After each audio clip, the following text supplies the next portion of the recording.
जो जन भर तही बदन पसारा, ओ कपितन कीन दुगुन विस्तारा। हनुमान जी दुगुने हो गए, वो 1 योजन की, हनुमान जी 2 योजन के। अब हनुमान जी कहते खा खा खा।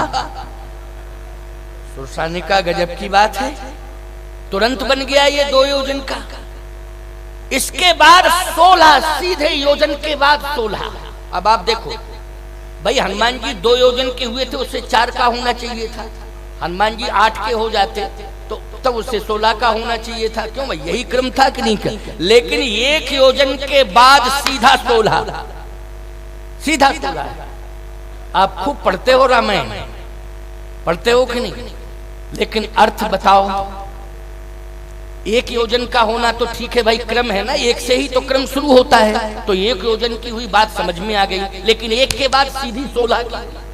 हनुमान जी का तो ये क्रम है कि तू 1 योजन की, हम 2, जितना तू होगी हम दूने हो जाएंगे। ये सिस्टम तो समझ में आ रहा है, लेकिन 1 योजन के बाद सीधा 16। 16 योजन मुख तह ठहू,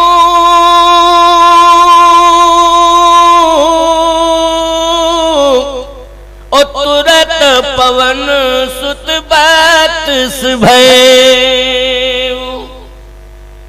16 योजन की हुई सुरसा, हनुमान जी 32 के हो गए। जस जस सुरसा बदन बढ़ावा, तास दून कपि रूप दिखावा। तुलसीदास जी बोले अब क्या लिखें प्रभु, अब क्या लिखें, अब मेरी बुद्धि काम नहीं कर रही है। भगवान बोले लिख क्या रहे थे? तुलसीदास जी बोले रामायण लिख रहा था। भगवान बोले अब लिखो सुरसायन। भाई सुरसायन लिखो भाई। अब ये हनुमान जी बढ़ेंगे, ये बढ़ेगी, ये बढ़ेगी, हनुमान जी दूने बढ़ेंगे, बस यही क्रम चलता रहेगा, आगे तो कथा बढ़ नहीं पाएगी। तुलसीदास जी ने प्रार्थना की कि प्रभु क्या इसका अंत है कि इसी तरह बढ़ते रहेंगे दोनों, इसका कोई अंत है? भगवंत ने कहा कि अभी थोड़ा सा धैर्य धारण करो, धैर्य धारण करो। देखो एक बात आपको बताएं, भक्त यदि कभी समस्याओं में फंसता है तो फिर समाधान के लिए भगवान को प्रयास करना पड़ता है। किसको करना पड़ता है? भगवान को प्रयास करना पड़ता है समाधान के लिए। और भगवान जब प्रयास करे समाधान का, ईमानदारी से बताओ विश्व की कोई समस्या रह सकती है? कोई समस्या नहीं रह सकती। आप सब भक्त कई 100 वर्षों से परेशान थे, बोलो थे कि नहीं थे? समस्या बढ़ती जा रही थी, लेकिन एक समय ऐसा आया कि भगवान ने ऐसी कृपा की कि विश्व स्तर की समस्या का समाधान सदा सदा के लिए हो गया और भव्य दिव्य राम मंदिर का निर्माण प्रारंभ हो गया। बोलो हो गया कि नहीं हो गया? विश्व स्तर की समस्या थी, ठीक कश्मीर की समस्या भी इसी तरह थी, बोलो ठीक नहीं थी, लेकिन समाधान हो रहा, हो गया कि नहीं हो गया? हो गया। काशी विश्वनाथ मंदिर की समस्या रास्ते की, उसका समाधान हो ही गया। अब रह गया है ज्ञान वापी का मामला, तो वो भी निपटने वाला है, चिंता मत करना। भव्य दिव्य मंदिर बनेगा काशी विश्वनाथ भगवान का, याद रखना। और काशी विश्वनाथ भगवान का भव्य दिव्य मंदिर बनेगा तो अब निश्चित रूप से राष्ट्रपति द्रौपदी जी बन रही हैं, तो कृष्ण जन्मभूमि की समस्या का समाधान तो हो ही जाएगा, इसमें कोई संदेह नहीं है। क्यों भाई? क्योंकि द्रौपदी जी ही बन रही है राष्ट्रपति, सर्वोच्च पद पर बैठ रही हैं, तो बोले अपने भैया की समस्या का समाधान नहीं करेंगी क्या? जल्दी बोलो, निश्चित रूप से करेंगी, आप विश्वास रखना। अब कोई समस्या अपने भारत में रहने वाली नहीं, चिंता मत करो, चिंता करने की जरूरत नहीं है। आओ अब सुरसा बड़ी 16 योजन की हो गई। 16 योजन मुख तह ठेऊ, तुरत पवन सुत 32 भयऊ। हनुमान जी 32 योजन के हो गए। जस जस सुरसा बदन बढ़ावा, तासुदून कपि रूप दिखावा। इसका मतलब है कि लोभ प्रभावित नहीं कर पाया, लेकिन आज क्रोध ने रोक दिया। बोलो रोक दिया कि नहीं? रोक दिया प्यारे। मुझे लगता है कि क्रोध ज्यादा खतरनाक है। बोलो है खतरनाक कि नहीं? ये क्रोध जो है बाधा उत्पन्न कर देता है प्यारे। कर देता है कि नहीं कर देता है? याद रखना, धन भी चला जाता है और जीवन भी चला जाता है। दोनों को ले जाता है क्रोध। ले जाता है कि नहीं? धन भी ले जाता है और जीवन भी ले जाता है।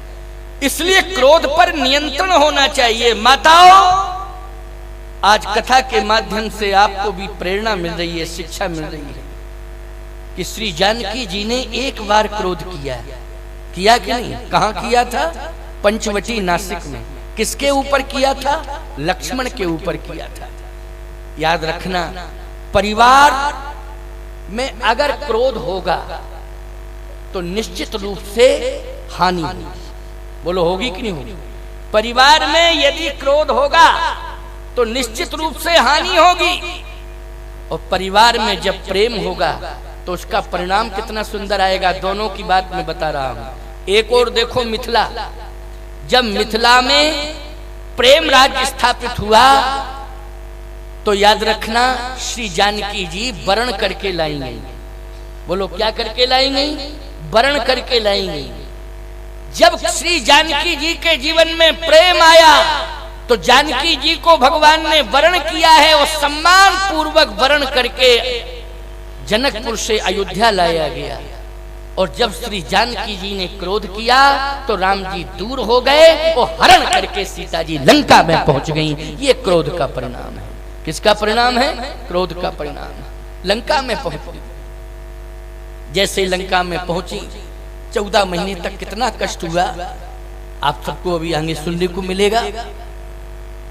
क्रोध बढ़ता गया, हनुमान जी बढ़ते गए, समस्या बढ़ती चली गई। भगवान राम ने हृदय में बैठे थे, अंदर से कहा क्या कर रहे हो? क्रोध कर रहे हो? याद रखना, क्रोध नहीं करना। क्रोध समाधान नहीं है, क्रोध है समस्या। और समस्या बढ़ती जा रही है, समाधान लो। समाधान कैसे होगा प्रभु? आप ही मुझे बताओ। अब तो मैं फंस गया हूं, बढ़ता जा रहा हूं, समस्या बढ़ती। अब आप ही समाधान बताओ, हम नहीं समझ पा रहे हैं समाधान कैसे होगा। भगवान राम ने कहा कि बड़ा बन करके समाधान नहीं होता है, छोटा बन के समाधान होता है। बोलो भाई, क्या छोटा बन के समाधान होता है कि बड़ा बन के समाधान होता है? हनुमान तुम्हें छोटा बनना पड़ेगा।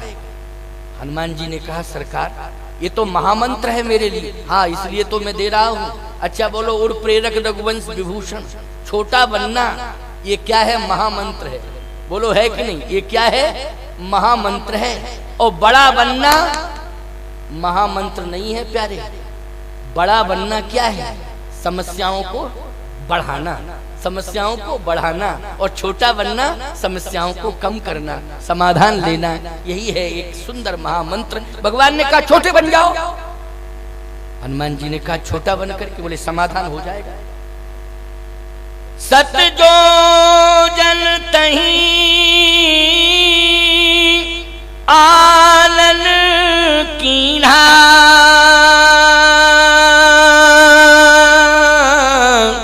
अति लघु रूप पवन सुतलीना। जैसे 100 योजन की हुई तो अति लघु मानी बिल्कुल छोटे बन गए हनुमान जी। अच्छा छोटे बने तो समाधान निकल आया। बदन पैठ पुनि बाहिर आवा, मांगी विदाता है सिरनावा। बोलो छोटा बन करके समाधान होता जा रहा है कि नहीं? और इतना बड़ा समाधान हुआ। अंत में कहती क्या है? खाने की बात कर रही थी, अब स्वस्थ दीर्घायु होने का आशीर्वाद दे रही है। राम काज सब करी हो, तुम बल बुद्धि निधान, आशीष दे गई सो हरस चले हनुमान। बोलो हो गया समाधान कि नहीं? याद रखना, जो राम का होता है वो कभी अपने को बड़ा नहीं मानता है। वो क्या कहता है याद रखना, राम के जो दास हैं उन दासों का भी दास अपने को दासानुदास मानता है। क्या मानता है कि मैं प्रभु राम के दासों का भी दास दासानुदास हूं। हनुमान जी का भी यही भाव है प्यारे माताओं। समस्या महंगाई की बढ़ती जा रही है भाइयों, समस्या महंगाई की बढ़ती जा रही है। सरकार से ये आशा करोगे कि सरकार महंगाई कम करे? कोई भी सरकार आ जाएगी महंगाई कम नहीं कर पाएगी।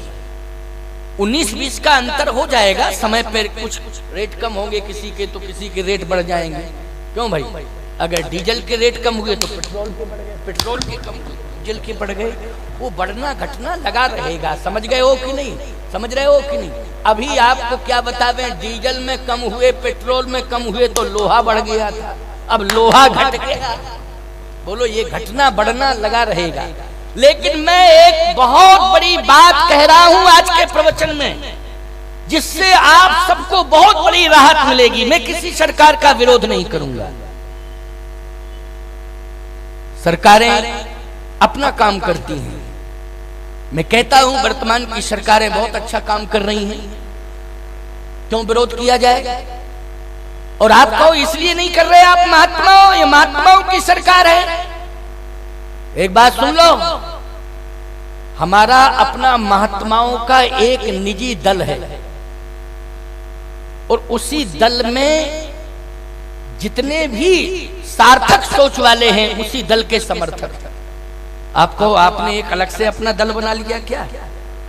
हमारा आज का दल है, हमारा आज का दल नहीं है, हमारा तो बहुत पुराना दल है प्यारे। समझ रहे हो कि नहीं? और ये दल, हमारे दल का जो गठन किया है वो भगवान ने ही किया है, डायरेक्ट, किसी व्यक्ति ने नहीं किया है।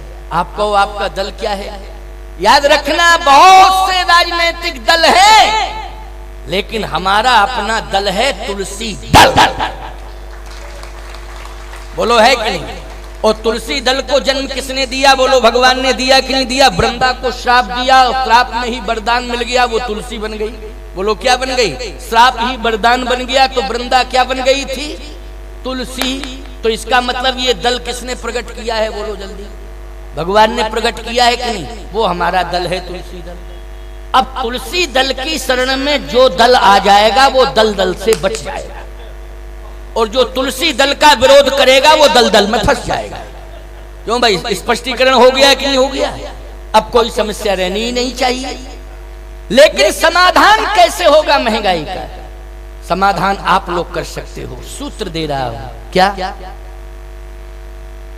सुरसा बढ़ रही थी, हनुमान जी बढ़ते चले जाते तो समाधान होता नहीं, समस्या उलझती रहती। लेकिन छोटा बन गए तो समस्या घट गई। महंगाई बढ़ रही है, तुम आवश्यकताओं को कम करो। सूत्र दे रहा हूं, बोलो किसको कम करना है? आवश्यकताओं को कम करना है। आवश्यकताओं की पूर्ति करो और अनावश्यकताओं से निवृत्ति रखो। आवश्यकताओं की पूर्ति करो और अनावश्यकताओं से निवृत्ति रखो। बोलो सूत्र है कि नहीं? मैं एक बात कहता हूं, यदि आवश्यकताओं की पूर्ति समाज करने लगेगा, अनावश्यकताओं से निवृत्ति रखने लगेगा, महंगाई भले ही आती रहेगी लेकिन आपके परिवार पर कोई असर नहीं आएगा, कोई प्रभाव नहीं पड़ेगा महंगाई का। ये मेरा विश्वास है। बस केवल आवश्यकताओं की पूर्ति करना, डिमांड भी अनावश्यक रूप से मत करना माताओं, हमारा निवेदन है। क्योंकि आज जो भ्रष्टाचार बढ़ रहा है, उस भ्रष्टाचार को रोकने की कोशिश बहुत लोग कर रहे हैं लेकिन रुक नहीं रहा है, रुक नहीं रहा है। लोग कहते हैं साहब एक बात बताओ, महात्माओं की सरकार में रोका क्या भ्रष्टाचार? हमसे ही पूछते हैं लोग, आप बताइए भ्रष्टाचार रुका हो तो बताओ। मैंने कहा सुनो, भ्रष्टाचार ऐसे नहीं रुकेगा। कैसे रुकेगा भ्रष्टाचार? मैं एक बात कहता हूं माताओं, तुम चाहो, समाज में सबसे बड़ा सम्मान है नारी का, समाज में सबसे बड़ी महिमा है नारी की, और समाज की सबसे बड़ी सम्मान की प्रतिमूर्ति है नारी। या देवी सर्वभूतेषु दया रूपेण संस्थिता, कृपा रूपेण संस्थिता, क्षमा रूपेण संस्थिता, नमस्तस्यै नमस्तस्यै नमस्तस्यै नमो नमः। ये कृपा, क्षमा, शांति, न जाने कितने लक्षण हैं तुम्हारे अंदर। ये लोग बैठे हैं, इनके लिए लिखा है शास्त्र ने, या देवता सर्वभूतेषु कृपा रूपेण संस्थिता। लिखा हो तो बताओ, नहीं लिखा है ना। या देवी सर्वभूतेषु, बहुत बड़ी महिमा है। आप जिम्मेवार हैं, घर का वातावरण कैसा होना चाहिए इसके लिए आपके बहुत बड़े दायित्व हैं। हमारा घर किस तरह से संरक्षित और सुरक्षित रहे इसके लिए आपकी पहल होनी चाहिए, अहम भूमिका आपकी होनी चाहिए। भ्रष्टाचार को रोकने में भी आपकी भूमिका होगी। कैसे होगी? आपको मालूम है कि मेरा पति अगर गवर्नमेंट सर्वेंट है तो उसे 50,000 मिलता है या 1 लाख मिलता है, या जिसका जैसा स्तर है उस हिसाब से उसे मिलता है। ठीक है, प्राइवेट जॉब में है, आपको पता है कि कितना मिलता है। ठीक है ना, धंधा कर रहा है तो भी पता है कि लगभग महीने का क्या टर्नओवर है। बोलो भाई, जानकारी आपको है कि नहीं? हो जाती, पत्नी को जानकारी सबसे ज्यादा रहती है, मैं सत्य कह रहा हूं। पत्नी को जानकारी हो ही जाती है, हो ही जाती है वो तो, और बताना पड़ता है आपको, ऐसी बात नहीं। आपको ये पूछना चाहिए कि आप कमाते हो 1 लाख, लेकिन इस महीने ये 2 लाख कैसे आया? कैसे आया उसका हिसाब दो ना, कैसे आया देना चाहिए आपको। और देना चाहिए तो ये किस तरह से 1 लाख एक्स्ट्रा लाए हैं, इन्होंने किस तरह से किसके साथ क्या किया है जिससे धन आया है। यदि आपको ये लग रहा है कि गलत तरीके से धन मेरे घर में आया है तो उसी समय उस धन का विरोध करिए। आप गलत धन का, किसका? गलत धन का आप विरोध करिए। पति का विरोध नहीं करना है, किसका करना है? गलत धन का विरोध करना है। और ये जरूर कहना है कि यदि आप नहीं माने और भ्रष्टाचार की कमाई हर महीने घर में लाते रहे और कहीं मेरा बच्चा युधिष्ठिर ना बन के दुर्योधन बन गया तो हमारा परिवार विडंबना में गुजर जाएगा। इसलिए हम अपने बालक को युधिष्ठिर बनाना चाहते हैं, दुर्योधन नहीं बनाना चाहते हैं। ज्यादा धन, अन्याय धर्म का धन घर में आ जाता है तो संतान दुर्योधन बन जाती है। दुर्योधन का अर्थ है जो धन का दुरुपयोग करे वही दुर्योधन है। जो धन का दुरुपयोग करे वो कौन है? दुर्योधन है। इसलिए हमारी संतान पर दुष्प्रभाव नहीं पड़ना चाहिए। हम इस गलत धन का विरोध करती हैं, इसका हम बहिष्कार करती हैं। यदि नारी ये संकल्प ले ले कि हमारे घर में गलत धन नहीं आना चाहिए, हम इस धन का बहिष्कार करती हैं, तो मुझे पूरा पूरा विश्वास है कि सूर्योदय के पहले देश से भ्रष्टाचार चला जाएगा। केवल आपको कठोर कदम उठाना पड़ेगा, आपको कठोर कदम उठाना पड़ेगा। आपसे भी कह रहा हूं, आप करोड़ों नहीं अरबों रुपया कमाओ, हमारी शुभकामनाएं हैं। पैसा कमाना, धन कमाना, लेकिन तरीका क्या है इस पर विचार करना है। धन खूब कमाइए आप, लक्ष्मी जी की कृपा आपके ऊपर बनी रहे, बरसती रहे लक्ष्मी। लेकिन आपको ये विचार करना पड़ेगा कि हम किस तरह से धन को कमा रहे हैं। कहीं ऐसा तो नहीं है अन्याय से धन अर्जित कर रहे हैं। अन्याय से अर्जित किया हुआ धन हस्तिनापुर बनकर के कुरुक्षेत्र का निर्माण कर देता है। बोलो, कर देता है कि नहीं कर देता है? कुरुक्षेत्र का निर्माण कर देता है। और न्याय का धन सुदामा जैसे दरिद्र को कंचन नगरी का स्वामी बना देता है। प्यारे, ये प्रमाण है। बोलो, है प्रमाण कि नहीं? सुदामा कंचन नगरी का स्वामी बन गया था कि नहीं बन गया था? बोलो, बन गया था कि नहीं? किसके बल पर बना था? सत्य और धर्म के बल पर। इसलिए व्यवस्था देने वाले भगवान हैं। व्यवस्था व्यक्ति नहीं बनाता है। कौन बनाता है? भगवान बनाता है। लेकिन सहारा किसका लेना पड़ेगा? सत्य और धर्म का सहारा लेना पड़ेगा। इसलिए सत्य और धर्म का सहारा लिया जाएगा तो निश्चित रूप से लक्ष्मी कहीं जा ही नहीं सकती है। परम कृपा रहेगी लक्ष्मी की आपके ऊपर, लेकिन विचार करना पड़ेगा। तो आज हनुमान जी ने कहा, सरकार छोटा बन जाऊं? हाँ, छोटा बनो। छोटा बने, आशीर्वाद तुरंत मिल गया। मिल गया कि नहीं मिला? नियंत्रण हो गया कि नहीं हो गया? और आशीर्वाद दे करके वो चलने, जैसे हनुमान जी चलने लगे, सुरसा जाने लगी तो नारद जी आ गए। नारद जी ने कहा, रुको रुको, दोनों रुको। सुरसा जी आप भी रुकिए, हनुमान जी आप भी रुकिए। नारद जी जैसे ही आए नारद जी ने कहा कि एक आश्चर्य है। क्या आश्चर्य है? आप जो है क्रोध में आई तो आपने 1 योजन का मुंह फाड़ा, हाँ, और 1 योजन के बाद आपने सीधा 16 योजन मुक्तें थे। ये हमारी समझ में नहीं आ रहा, कोई नहीं समझ पा रहा है। 16 योजन कैसे? हनुमान जी बोले हमारा हिसाब सीधा है, दूने का है, हमारा तो दूने का हिसाब है। 16 दूनी 32, बढ़ती गई, हम दूने होते गए। नारद जी ने कहा आपकी बात तो समझ में आ रही है, लेकिन समझना यह है सुरसा से कि 1 के योजन के बाद सीधे 16 की क्यों? सुरसा बोली सुनो, हम खाने नहीं आए थे, हम तो परीक्षा लेने आए थे। परीक्षा लेने आए थे तो परीक्षा 16 का मतलब क्या हुआ? सुरसा ने कहा कि 1 योजन से मैंने मार्ग रोका इनका, ठीक है, और 16 योजन से संकेत दे दिया। क्या संकेत दिया? कि जिस कंचन नगरी में तुम प्रवेश करने जा रहे हो हनुमान, वहां केवल कंचन ही कंचन नहीं है, वहां पर कामनियां भी रहती हैं। और याद रखना तुम प्रवेश कर रहे हो, यदि वहां की कामनियां सुंदरियां 16 प्रकार का श्रृंगार करके तुम्हें आकर्षित करेंगी तो कैसे वापस आओगे? ये बताओ, कैसे वापस आओगे? क्योंकि लोभ से बच गए, क्रोध से बच गए, लेकिन काम से कैसे बचोगे? क्यों, बात आ गई कि नहीं आ गई? भाई लोभ से बच गए और क्रोध से बच गए, लेकिन काम से कैसे बचोगे? ठीक है, मैं मानता हूं कि सोने से आपका प्रभाव नहीं है, सोने का पहाड़ आपको प्रभावित नहीं कर पाया, सोने की दीवारें आपको प्रभावित नहीं कर पाएंगी, लेकिन वहां जो कामनियां निवास करती हैं वो 16 प्रकार का श्रृंगार करके प्रभावित करेंगी। क्योंकि रावण ने ऐसा इंतजाम कर रखा है, देव यक्ष गंधर्व नर किन्नर नाग कुमारी, जीत बरी निज बाहुबल बहु सुंदर बर ना। सुंदर नहीं, बहु सुंदर। बोलो लिखा है कि लिखा है? बहु सुंदर। निश्चित रूप से वो रावण उन सुंदरियों का प्रयोग करेगा और तुम्हें प्रभावित करेगा, तुम कैसे बचोगे? हनुमान जी ने कहा मुझे समझना पड़ेगा, विचार करना पड़ेगा। विचार करो, फिर बिना विचार के कैसे बढ़ गए आगे? विचार करो, अभी विचार कर लो, नहीं आगे बढ़ गए, पहुंच गए, फंस गए, फिर क्या मतलब निकलेगा? विचार करो, विचार करो। हनुमान जी ने आंख बंद की, कहा प्रभु बताओ, अब उत्तर बताओ, कैसे दूं?